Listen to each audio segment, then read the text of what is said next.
And we're live. Yes. We are indeed live. I'm Hi, live. everybody. Are you alive, Craig? Just about alive, I am.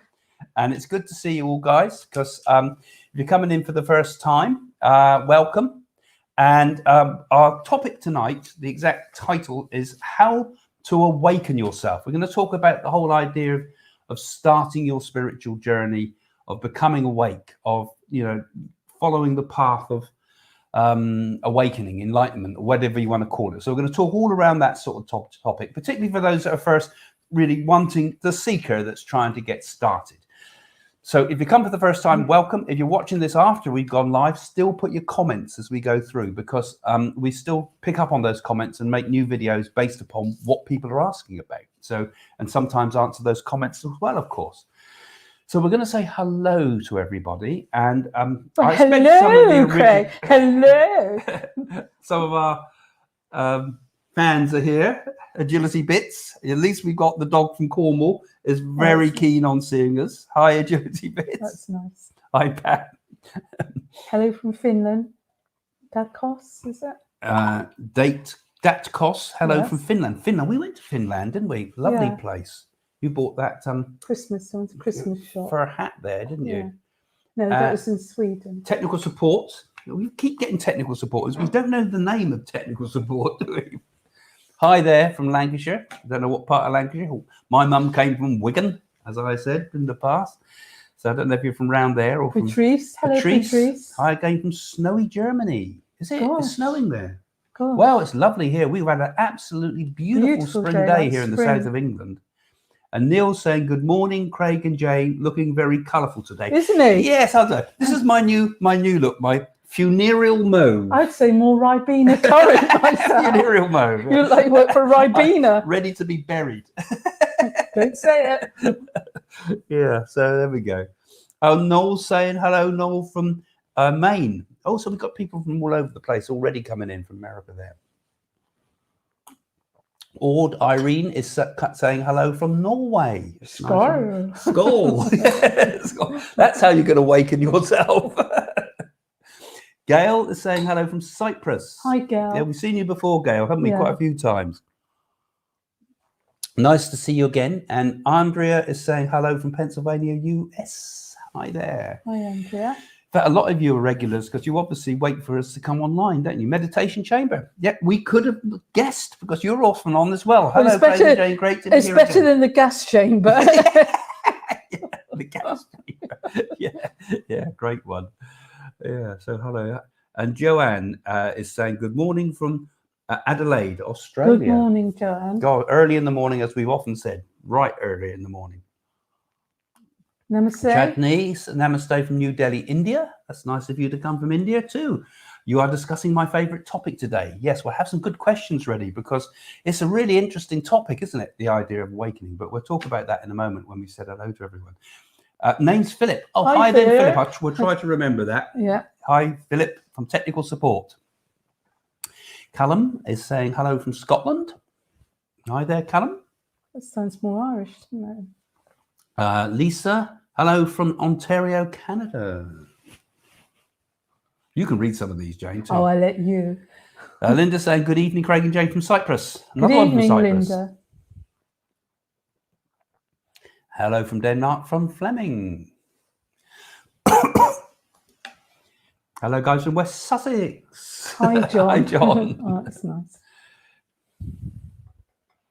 Mauve, if that's it. Mauve. That's the sort of person I like. The colour looks beautiful. Hello from New York. Oh, Brenda. Oh, hello. Breda, yeah, Breda from Skerries. That's nice to see you, Breda. Good you're here. Hi. Yeah, we were looking at some of the funny things you were doing last St. Patrick's Day, actually. Yeah, we with missed the helium gas. Yeah. Very funny. We'll have to put that up on screen, won't we, for the world to see. Karina saying good evening from Finland. Good evening, Karina. Hello from Denmark. We seem to have a lot of Scandinavians here tonight. Yes. Yeah, perhaps they're the only ones that are interested in awakening because it gets so dark there. They misread the title. Julie saying hello from Derbyshire. Hi, Julie. And Ilola is saying good evening from the Netherlands. Oh.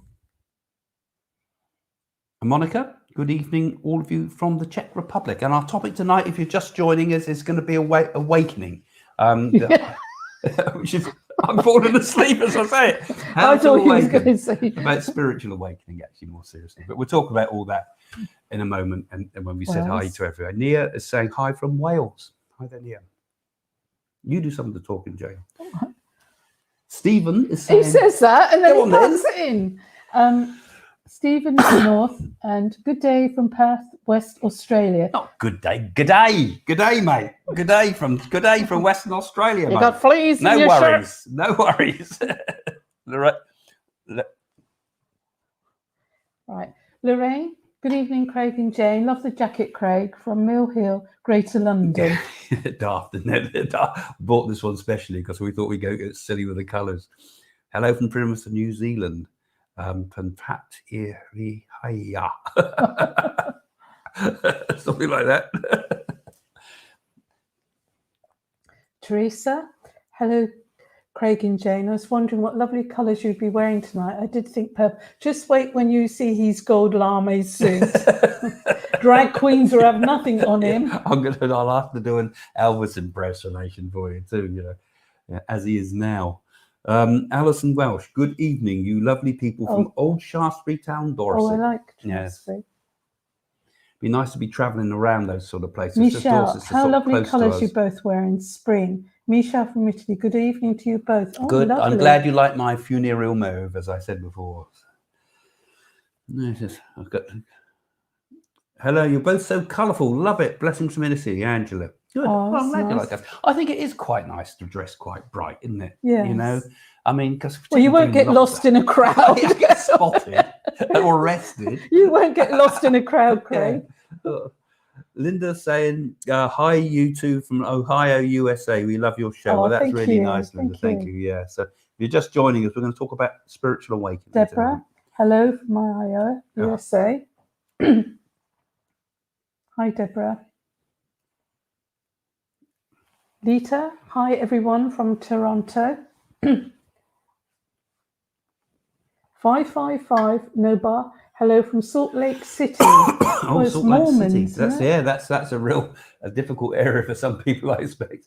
And Breeders again saying that was so funny. We need more days like that. Yeah, we'll put it up for you, shall we?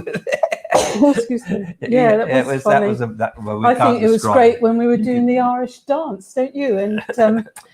And Phil said we look like a sack of potatoes. Yeah, something like when we all get together, our Irish friends, because it is fun. Oh, yeah, it's great. Our friends there from Skirries. So, welcome everybody. New show tonight, and Dom's in the background, as it says on the screen there. But I've invited him to pop in if he wants to say something at any point. And we're going to do a topic tonight about spiritual awakening. So, if you've got any questions later on, or any ideas or thoughts about this, do please join in later, because it's so interesting to get as many viewpoints as possible on this. Explain what spiritual awakening is. Let's think, what do we mean by spiritual awakening? First of all, anybody that's interested in the very idea of clicking on a title that says spiritual awakening is that you're a seeker. You're seeking something, aren't you? You're looking for something. And I know you look like a Scarlet Pimpernel. Yeah, but with spiritual awakening, so most people today, particularly in this sort of kind of materialistic society we're in, it's pretty hard to find anything that kind of satisfies this kind of unknown spiritual need. It's like people, don't they? They want to find something. There's a kind of an emptiness, a need, a search, and it's in everybody. Really, because the reason we're put on this earth, I believe, is to awaken. It's our absolute purpose and why we're here in the first place. What other reason could existence be about other than the highest thing of all, which is consciousness? So when I think about spirituality, one part of it I would think is consciousness, wouldn't you, Jane? And connecting to the higher self. Yeah. So that is kind of like the higher self as well, isn't it? The idea that we can perhaps have an aspect of ourself that is kind of beyond the mundane, I mean, when you observe yourself in life, you know, I mean, sometimes your mind can be very much like me, Monkey mind. monkey mind. You can be stuck on wanting an ice cream or something, or Monkey something very mind. down to earth, Jane cooking the tea, you know. And then other times, Jane comes in useful for cooking his Andy, tea. and then other times you get moments when you get what I call the oceanic feeling, which is like you suddenly get a sense of pow, you know, and it kind of comes from nowhere, and it comes almost accidentally. So I think part of spirituality is almost becoming a bit accident prone, you know, that we need to get those accidental moments where we awaken and maybe try to learn ways that we can tap into that, so that those moments of awakening, as it were, those moments of sort of those wow moments, almost we could call it, become more and more often and can almost be brought on deliberately. And I think there's ways to do that. And that's part of what we teach with the idea of awakening. Well, Yeah. people, excuse me, catching in it. I'll pass it on to you. Sometimes meditation, people need to go in a deep meditation to awaken that inner self, if you like. And I think being spiritual, where our senses are quite heightened to nature, people around us, feelings, emotion, the atmosphere, what's going on in the world at the moment, because it's quite scary for some people, this lockdown. So people need to really think. See, meditation is your way in. This is obviously the way into spiritual way. There's other ways too, because we got to find it in all aspects of life, not just locked away in some meditation room, but it's got to be in everything we think and do, because it's everything. You know, awakening is everything. It's not just something you do sat down in meditation, but meditation is kind of gives us that opportunity to get into those wow moments, you know, because it's like in meditation, you can use all sorts of different techniques. And most people, in my opinion, they're using technique. They're using ways to concentrate the mind, whether that be a mantra, whether that be an observation of the breath, for example, whether that be a visualization of some sort, whether it be gazing at something and holding the gaze, whether it be moving the light, as it were, the energy up and down the spinal centers in what you call the Kriya movements. These are all focuses that are working on certain aspects of the human condition. But aside from all that, this very important thing, which you could call the wow movement, or you could call it like the edge of what they call samadhi, which is like the awakening to some, like, how can you describe it? It's like a complete sudden understanding of like a light bulb going off. Yeah, like a light bulb. It's knowledge is not something we learn. So we can't really learn awakening. We have to be awakening. We have to become realization and wisdom within. Yeah. And so part of the path to it is things like wisdom, isn't it? And what we do in our life, the way we apply values, good values in life, you know, things such as service to people. That's right. You know, I mean, like compassion and love. Yeah. Compassion, love, service. Start the day with love, fill the day with love, end the day with love. And give me a kiss at night, Craig. But all of that is part of the process. That is the way to realization, because it's not just a matter of sitting down and doing these sometimes very clinical type of meditation practices. You can become almost, you might think you're very spiritual because you're doing all these spiritual type of exercises. But if you lose track of it, you're just becoming nothing more than a robot. You know, it's not about turning off all the brain and everything like that, or we've got to also have that, how can I say, that soul side of it, where our whole being is involved in it. Our emotions are involved in it. Our sense of compassion and love and service and all those things are part of that spiritual awakening. Wouldn't you say, Jane? Yes. And so in a way, it also has to become a kind of, in a sense, I believe, a kind of what they call bhakti as well.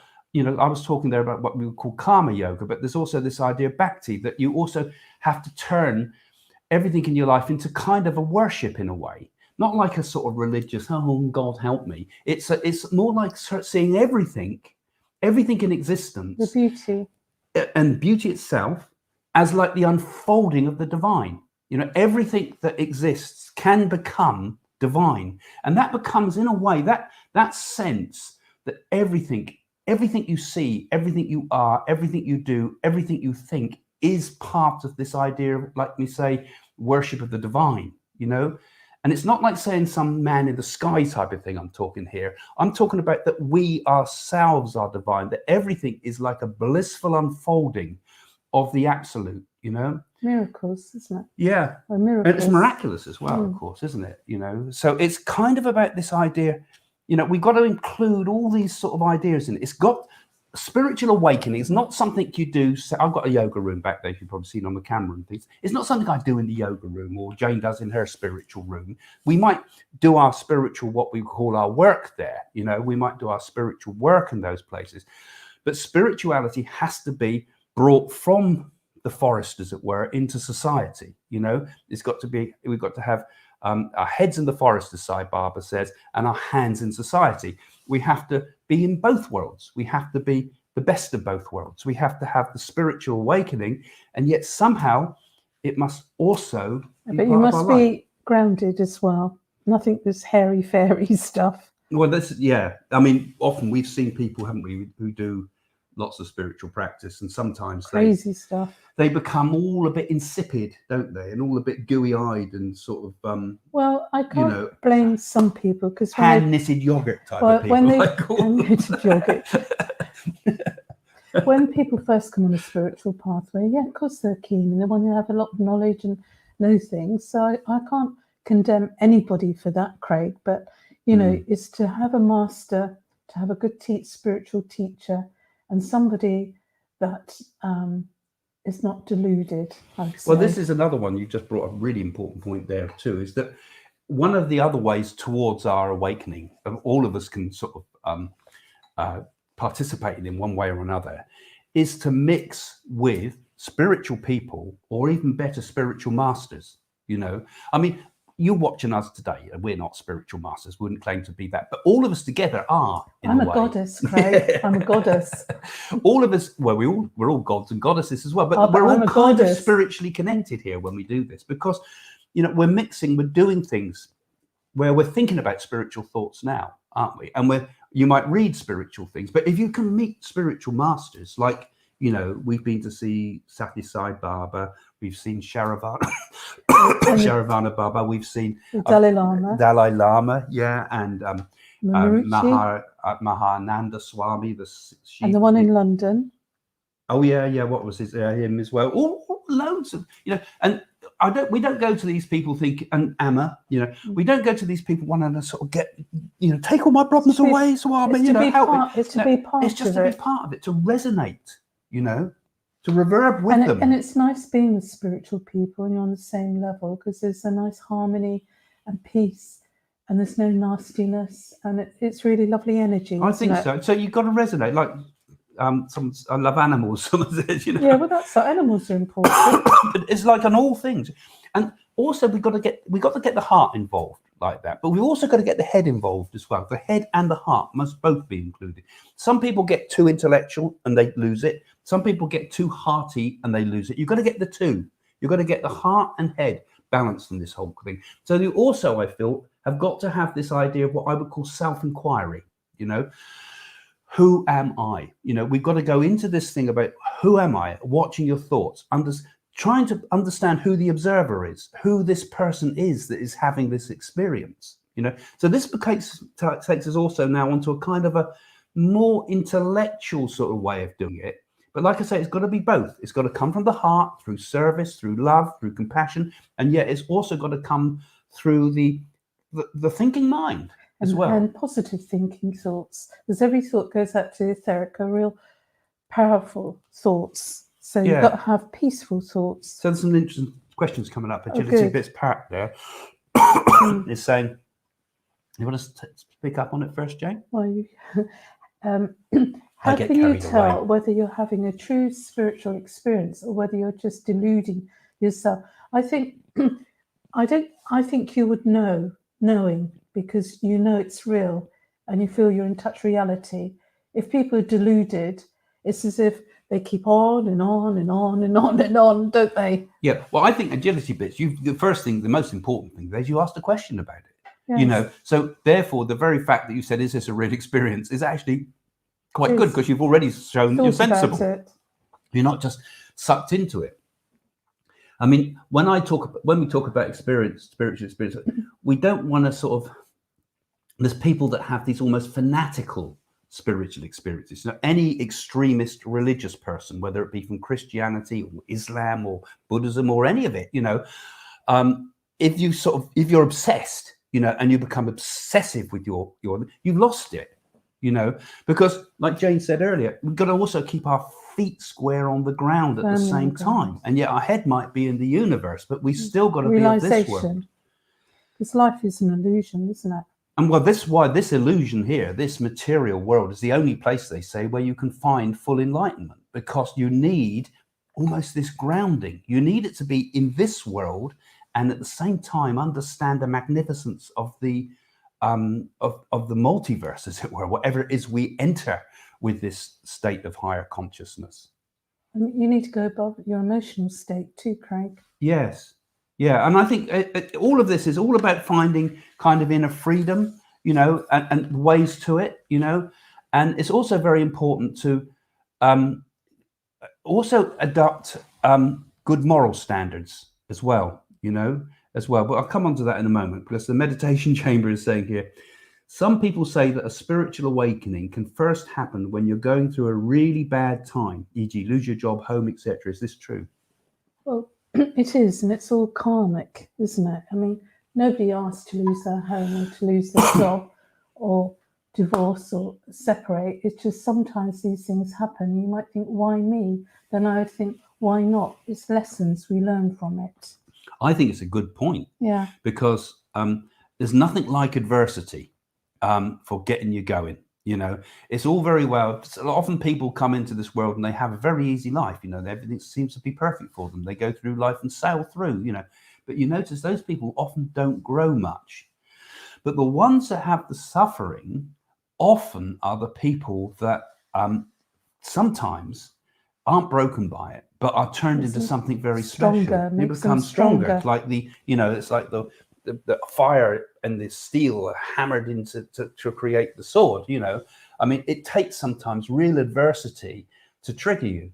I mean, it's a bit, the Buddhists have this idea, and all religions have it now, but the Buddhists talk about bardos, right? Now, people often read like the Tibetan Book of the Dead and read the bardos as stages in the spirit world, which is one aspect of it. But also there's this idea that there's bardos in life, that there's points that come in your life that are major turning points. Now, if you think about it, there's times that you've had really bad things happen to you, haven't you? You must have, and all of us have. And those times sometimes can be the trigger, not only to a new you, which is the objective of it, but a whole new way of life. Like we and Jane met, didn't we, after terrible problems around us, And often we've had major problems in life that most people would cracked up over. And you think, actually, if you address it the right way and you come about it the right way, these things can be powerful things. We can become the cosmic surfer. We can sail through it. We can transcend the problem, and we can use it as the energy to make us into better people. God, I'm going on tonight, Joe. My little cosmics, Craig. You'll have to speak a bit more. Am I allowed to? Yeah, come on. Answer the next one. I haven't looked at it even. Patricia, there's been the dark ages. We are now in the dim ages. Awakening really does need to happen. People need to become more spiritual and lift us into the light ages. I think that's happening now, because people seem to be more kinder when the first lockdown, because people, I think it went back to like the pre-war times when, somebody run out of flour and somebody would go and leave the flour on the doorstep. Yeah. And they were kinder. On a social level, that works. Yeah.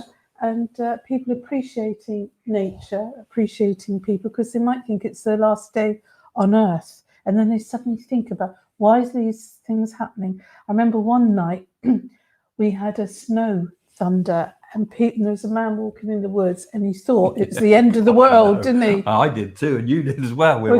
Never seen anything like, thought a nuclear bomb had gone off. It was so loud. Especially when all this viruses, and suddenly a great big bang, and I mean a big bang, and the house shook. Armageddon out of here. Yeah, it really, really was an awakening. Yeah, and in a way, I suppose this whole period that we've all been through with coronavirus worldwide, it's adversity, isn't it? It's something terrible, but we're coming now to the point where we're going to start to come out of it with luck. And let's hope that when we come out of this, we don't all just jump back into Kali Yuga again, jump back into this idea of everything we have must be out there. We must have this, we must have that, because part of awakening is learning to live from the inside, not learning to live outside yourself, right? So if you can live from the inside out, you're going to work. And let's hope that this kind of what's happened, doesn't it? It's internalized us all a little bit more. We've been put indoors. Okay, we might burn ourselves out watching television, but we're also spending a lot more time with ourselves, aren't we? Reading, listening to music. And that's kind of, in a superficial sort of way, it's kind of an internalization, because part of the process of meditation is learning to internalize the thoughts, learning not to keep moving out to find what you want, but finding that its happiness can only exist here inside. You can't seek happiness outside. It'll always elude you. But if you can find and be the happiness, then you're on a good thing. So this is what I call internalization, making it part of ourselves, isn't it? And I think this whole period, I'm hoping for the whole world, is going to make people less selfish, or will they all just go out and start football and boozing and popping champagne? I would hope that people would come out of it a little bit more contemplative. You don't need those things, do you? Alcohol, cigarettes and things. You don't need it, really. Not anymore. I used to smoke heavy. That's why he's got a cough. Yeah, a long time ago. Don't even mention it. Don't even think it. It's an annoying, irritating cough. I've had it all my life. There's nothing wrong with me. Who is your spiritual master? Mine is Osho. Okay, I fell in love with his dance meditations. Well, I mean, Osho's for you. That's fine. I didn't like Osho, Rajneesh, the same name person. I didn't shine to him. But then that's not my path. That's your path, and you must take. A very, very, very clever man. I've got to say, very brilliant mind. He was taking over though, wasn't he? But I didn't feel comfortable with him. But then that's me. It's not you, and I'm not knocking it.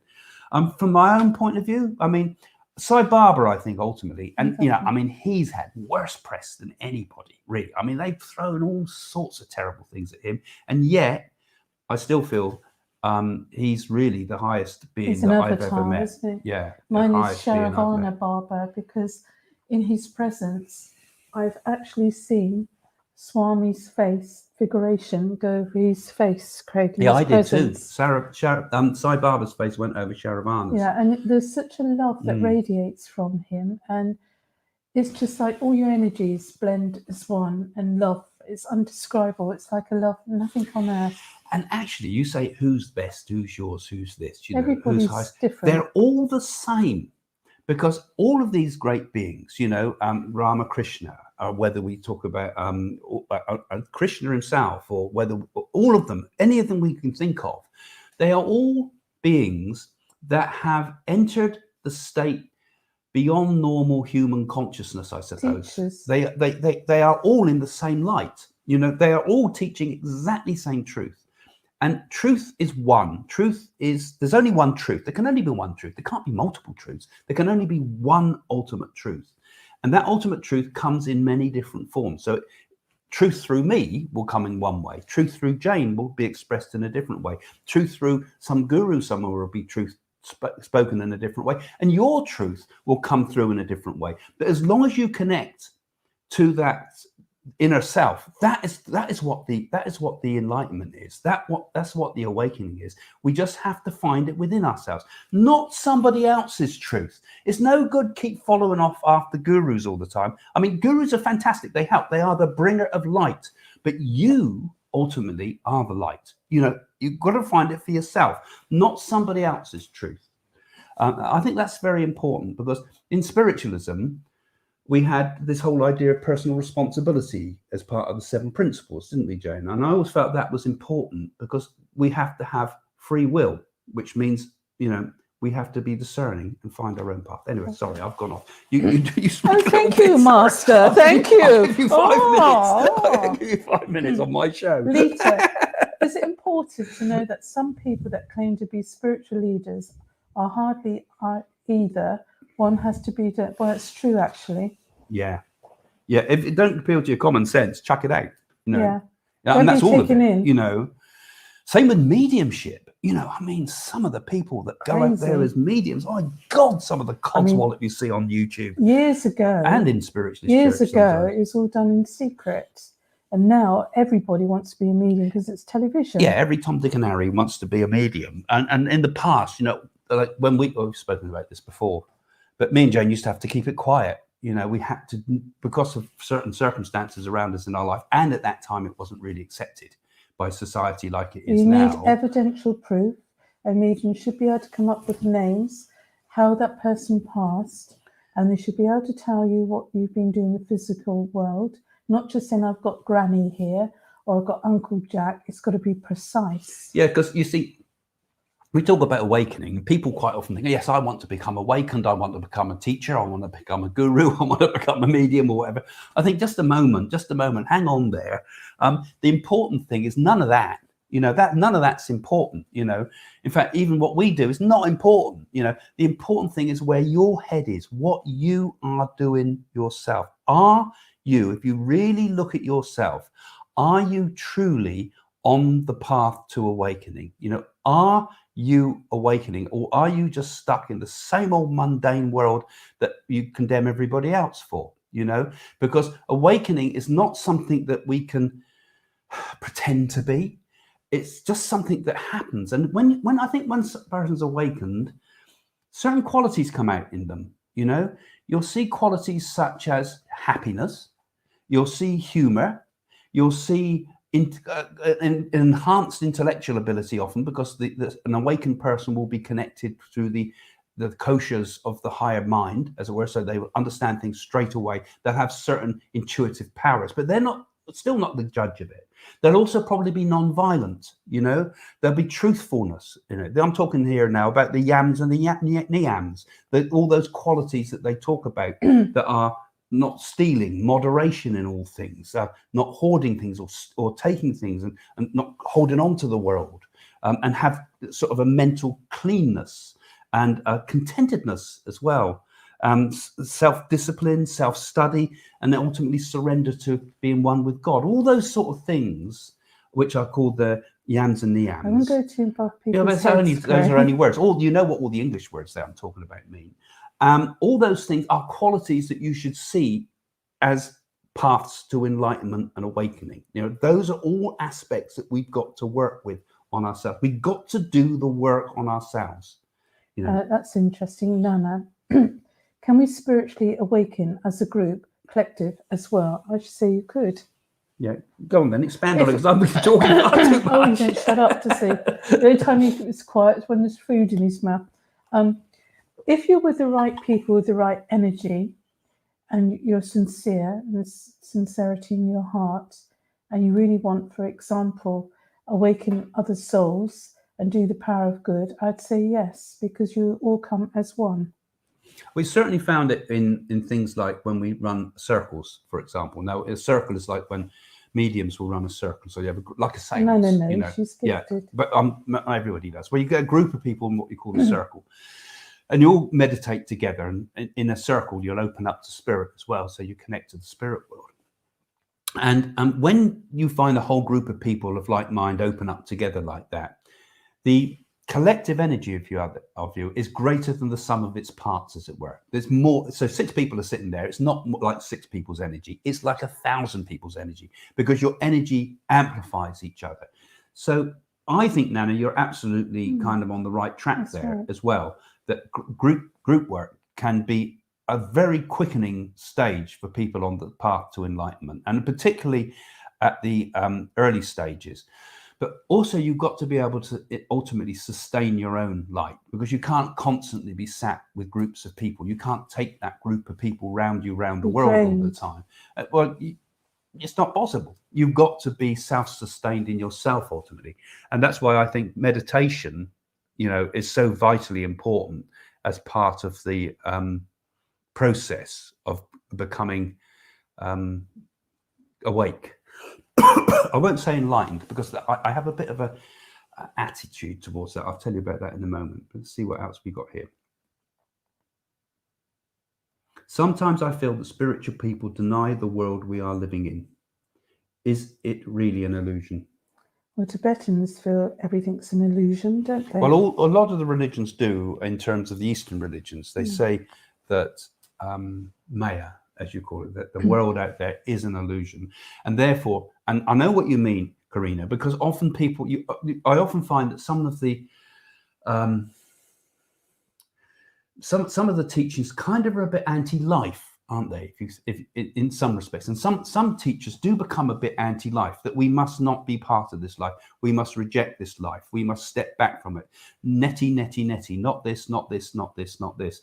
But actually, it should be not only this, because it's all part of you as well. So I don't agree with that. And also, I was reading some really interesting Taoist, Tao, Taoism. Like, I'm very interested in the I Ching and things. And I was reading something from an old Taoist sage. I think he was a pupil of Lao's too, or something like that. But he said that Confucius came later. But the Taoist idea, but the Taoists were saying that enlightenment is not the goal. They say the Tao is the goal. Enlightenment comes first, but the Tao is the goal. Now, the Tao is this idea that there's like the cosmic flow, that you move with. It's hard to explain this idea of the Tao, but it's like there's an equilibrium point. There's like a perfect place to be in every situation. It's almost like walking a magical path, that you're always in the right place at the right time, and your consciousness is in the right place at the right time, and you just flow with the unfolding of existence. So this is what I would call, in a very badly explained way, what the Tao is. So it's not the enlightenment, which is the stepping back and saying nirvana's it and I must be no more. Actually, you do come back. What happens after enlightenment? You have a samadhi experience, whatever level it might be, whether it be, there's different levels of samadhi, but supposing you have the highest level of samadhi experience, are you no more? Have you never been and never will be? No. You come back. You have this, what I call the ultimate question, to be or not to be. You have this decision whether to be again or to fade into non-existence. And everybody we see who's an enlightened master has come back because he said to be, okay? And what is that enlightened master doing? What happens after enlightenment? After enlightenment, you have to become one with it all, as it were, with not only the absolute, but also with the this world of duality. So so I'm going off, but there's this idea of dualism and non-dualism. There's no such thing. The two are one. The two things are one. So enlightenment means being, the Zen put it well, before enlightenment, chopping wood, carrying water. After enlightenment, chopping wood, carrying water. So some of you might understand what I'm talking about here, because I perhaps explained it badly, but basically this world is still part of existence, so we don't reject it, as her question asked. Sorry, I've gone off far too long there. Don't you want to do this? No, you do it, and then we'll answer it both. Vikas is saying, why is it the gap between rich and poor is increasing in the world? Pandemic should have made the people more kinder. I agree with that, but we're always going to have rich people in the world and billionaires, and I think churches are to blame for lots of things. They should help the poor. I know in India, the temples, they do, the priest and that, but I think perhaps it's a bit like the yin and the yang. We have to have a balance, don't we? I don't think you'll ever get away from the fact that some will always be greedy and take the lot. Very materialistic. But actually, does it ultimately, does it matter? Well, it matters to the poor. It matters, yeah, but that is, you see, I think when we start to awaken to spirituality, one of the first things we start to do is we see a world around us is an unfair place, and we want to project compassion, and that's part of it.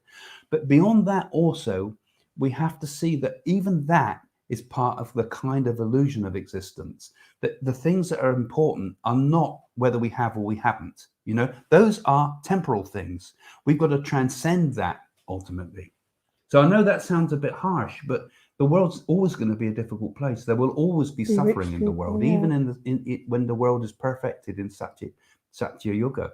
There's still forms of suffering. Oh, yeah, we met him. You talk like Krishnamurti. Yeah, we met him, didn't we? No gurus, find your own truth. Yeah, I don't know much about Krishnamurti's teachings, but I think it's others say the same thing too, though, don't they? That we should try to find our own truth. That sums it up beautifully, actually, Karina. the truth is, it's the same truth. It's not my truth or my own truth. It's the same truth. But I mean, all teachers will speak the same truth ultimately. And why go second best? Look, I come into this world as a pupil. I want to go out as a teacher. And I think we should all think like that too. You know, we don't want to spend our life in total subservience to a guru who feeds us the knowledge. My feeling is we must be it. We must know it. Each one of us must strive for that. You wouldn't be in front of a guru if you hadn't done good service in previous incarnations, Craig. Well, that's true. The good karma and things is the other thing. So don't knock gurus. No, I'm not knocking gurus. I'm just saying we must get them in perspective. And the gurus are the same. They don't want people all flocking to them and like in that sort of way. They want people to come and become part of the enlightenment that they are understanding. You know, to come up and climb up to the guru's level. It's a question for you. Something very simple led me to be more spiritual. The moment I realized my parents were on their own path, meaning fallible, certainly not perfect, as none of us are, helped me immensely in life. That's good.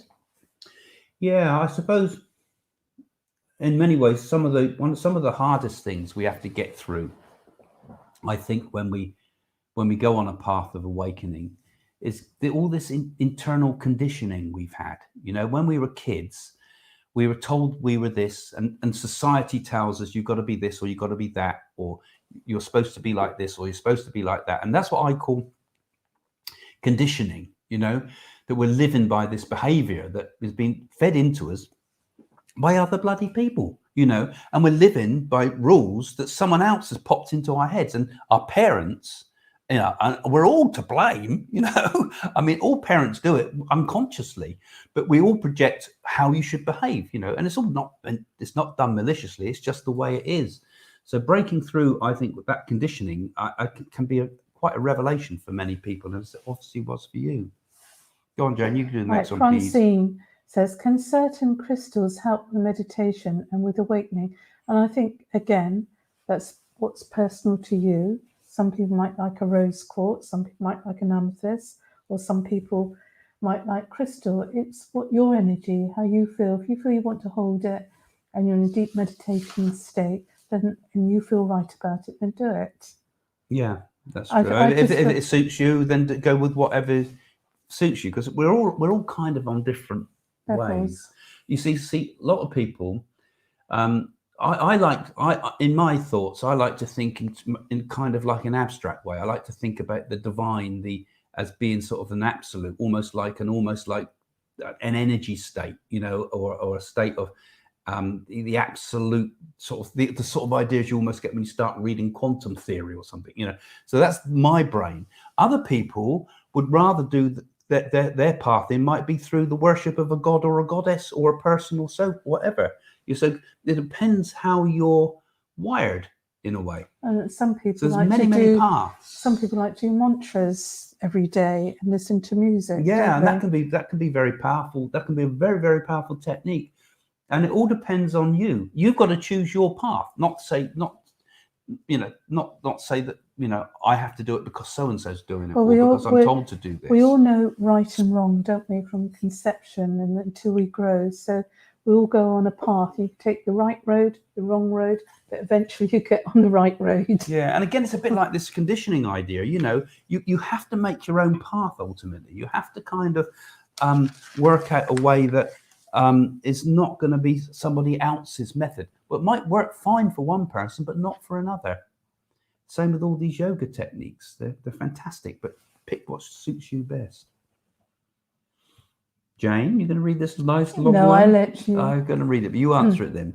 Of all the things to work on in the path to enlightenment is discipline. Absolutely. I agree with that. It's very, very important. And it's a nightmare to restrain oneself. Don't you think that meditation helps in doing the tarot? Tarot is a great way to self-develop. We must learn to know ourselves before you get after a guru. In tarot's awakening. Well, tarot is different meanings for people, isn't it? I think she's obviously used and obviously using the tarot here as a tool of meditation, which it really is what it was meant to be, I think, because those symbols and images you see in the tarot are what Carl Jung would have called the archetypes. You know, they're very powerful symbols that touches on a very, very, very deep level. So I think it's a fantastic path for you. You know, like I say, we've got to find our own ways. Each one of us will find it in a different way, you know. Now, I get a bit impatient with people, I must It's say. But interesting, but some people don't chase after a guru. It just happens, doesn't it? And you might be in a place at a certain time. You might not be seeking or looking, and suddenly you're in the presence of this guru, and you might not go along with what you think because you think, "Oh, I don't want to be listening to this." It's another one of these paradoxes, really, because on the one hand, you've got to be really, really disciplined. It's no good. You know, people get very lazy. Guru, enlighten me. No chance, mate. You know, you've got to do it for yourself, right? Give me. How do I get to enlightenment in 5 quick steps? You don't. You have to spend 5 quick lifetimes, you know. But at the same time, so people are lazy and they don't have any discipline. But also, ultimately, once you've established the discipline in yourself, as it were, the whole concept of enlightenment, and a very important thing I think that we forget often, is it must be effortless. Now, I'm not saying lazy effortless. I've got to see it as like almost a form of grace. You know, it's like a surrender. It's like when you connect properly with the cosmic flow or whatever we want. Can we surrender to the next question then, Craig? But it's effortlessness. Effortlessness is a fantastically powerful force if you learn how to master it. Right, Karina. This one's for you then, right, Jane. Thank you, Craig. What is paganism about? A new type of spirituality. I kind of like it, but I wonder where it comes. Well, but paganism goes back to the old gods in old days, doesn't it? We could talk about the Greek gods and everything. It's the old gods, pre-Christian gods, right. And it's particularly, paganism, from what I understand it, is very connected with the idea of nature, isn't it? And the idea that the nature is a bit like the Celtics, really. Yeah, and also again, this is something I think what we've lost, didn't we, in the world today? Yes, really, we are so, particularly when we've been locked indoors like this. I mean, we were saying when we step outside, it's like the world looks so different, doesn't it? It's like it's all alive. It's like everything breathes with life and energy, and you know, because you don't realise you've been stuck indoors so long that when you step out, it's beautiful. You see the glory of it and all. The beauty. And paganism is about that in some ways. It's about connecting with that fantastic, beautiful energy that we find when nature can talk to us. Yeah, where we can be with it. And it connects to the old archaic mind, doesn't it? The old self and the very deep, deep feeling. How many trees have you hugged then, baby? Yeah, I know.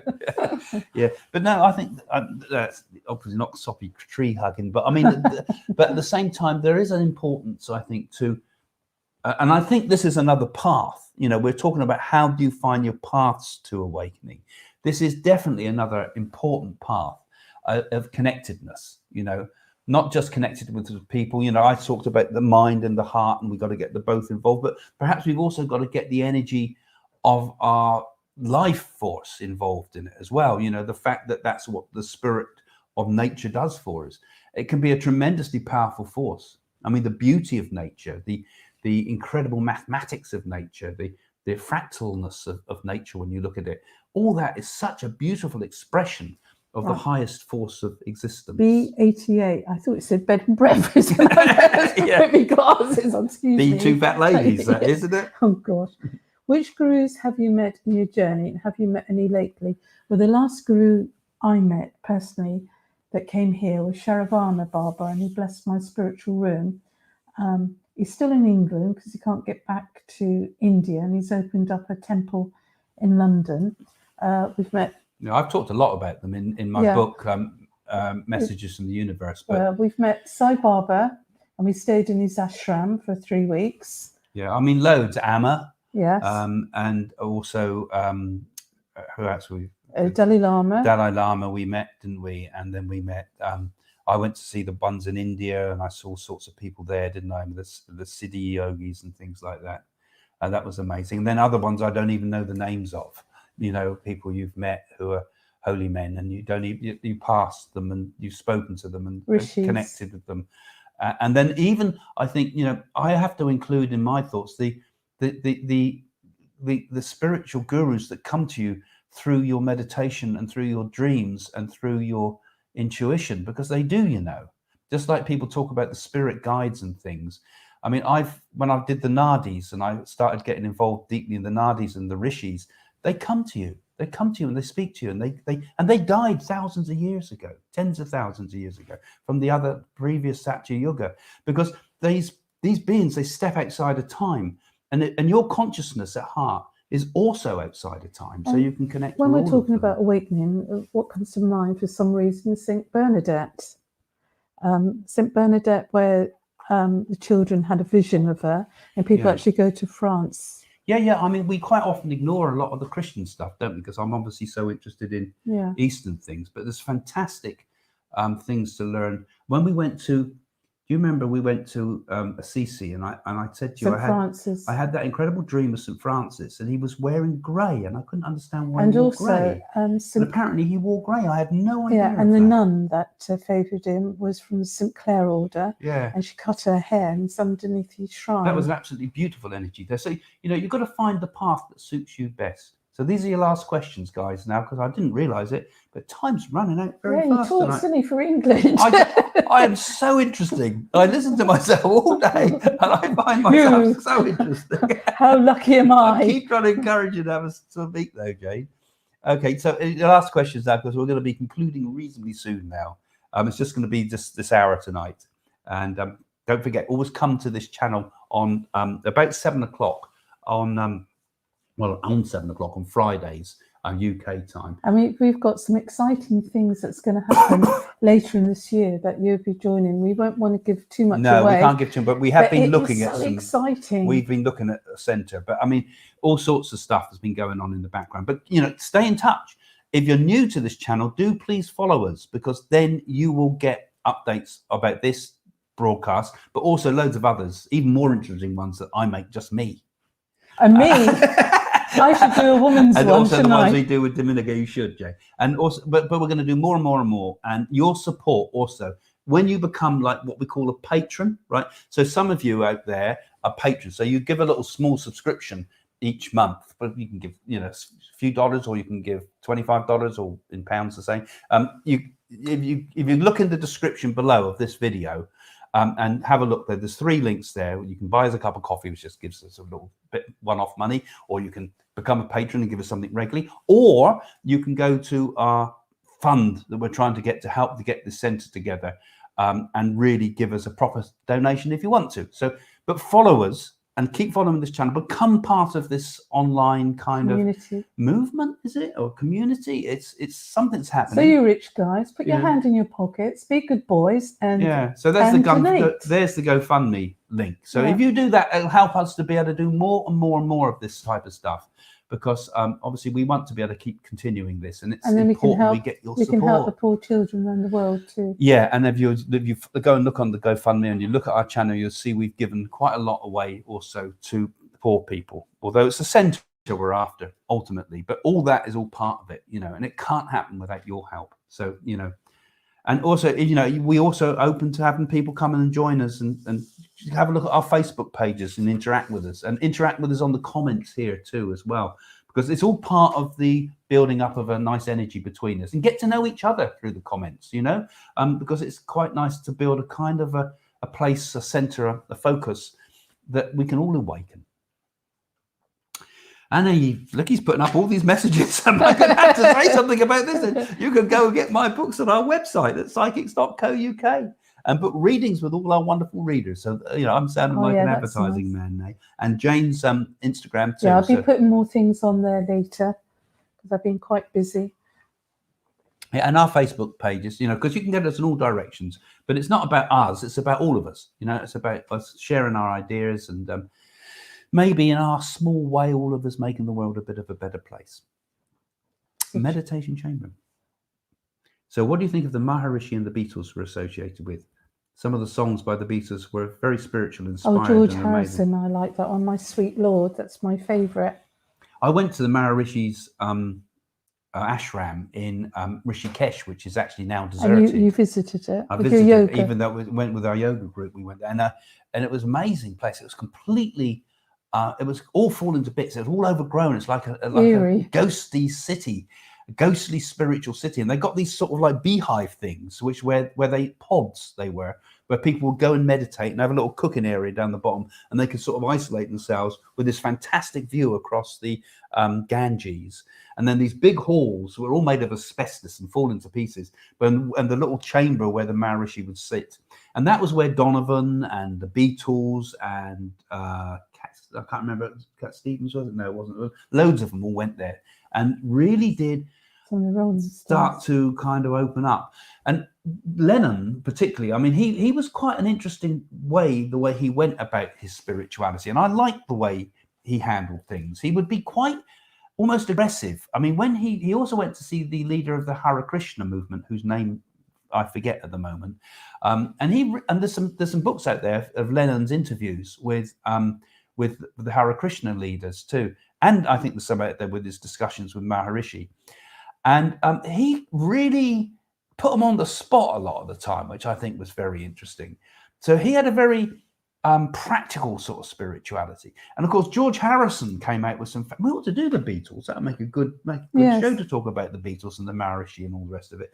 But it really is quite interesting. I think the Maharishi Mahesh Yogi, I think he was a good force. And I think people have knocked him a lot, but he brought this idea of transcendental meditation, and particularly this idea of doing what we would call japa, a kind of your own personal mantra, just in case you correct me. So yeah, there's some good stuff to look into. Then it was pretty amazing. Yeah. Angel Love. My first spiritual awakening happened as a child in the early 60s, and for me it was very traumatic. And I remember being so frightened because I couldn't tell. Anyway, now I'm fully aware. It's beautiful. That's nice, Angel. That's lovely. Thank you for sharing that with us. But she's right. It can be quite traumatic. Yeah, because they're innocent and pure.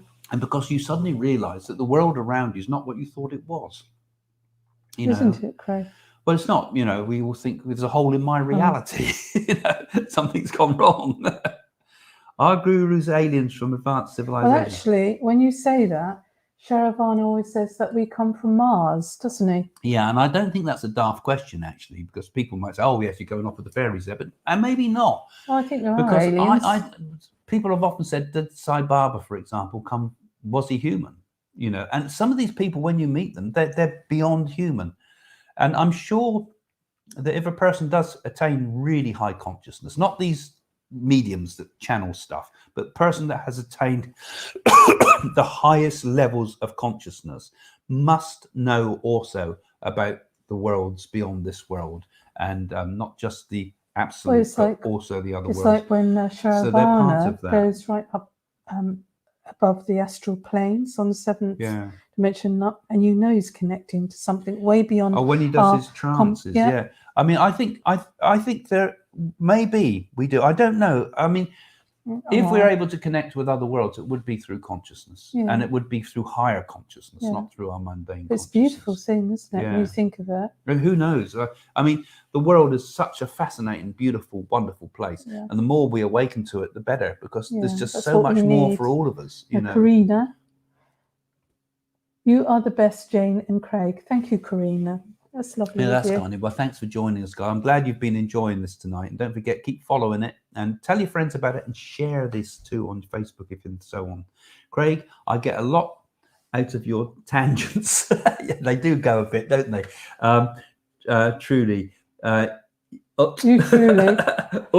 You don't know what you're missing. I am not married to you. You don't know what you're missing. Poor thing, yeah, he's very lucky not being married to me. I warn you. Yeah. Thank you, and please do a talk on the Beatles. Yeah, I think that might be. Shall we do it next week? We could have a go for it. I'd have to do a bit of research on it as well, because I don't remember all the facts. But yeah, let's do something. We could talk around the Beatles. That might be quite nice, wouldn't it? That was a nice four. One was called Peter. Bess, wasn't it? Pete. Not Bess. Pete. What was his name? Best? No, it's Peter. So there we go. I'm going off already. We'll have to check out our research on that. We're going to do that. Namaste. Thank you for answering our question. That's fine. And thank you for asking the questions, because your interactions help us to make this more interesting for everybody. Oh, thank you. Lovely couple. Indeed we are, aren't we, Jane? Aren't we wonderful? I'm particularly lovely. Yes, thank you. See, when you go on the spiritual path, you lose that ego. I'm so non-egotistical, modest. Thank you. Look forward to more of your sessions. You both sound quite humble and open. Thank you. If only you knew, mate. No, we're not. Yeah, no, we are. We tried to be.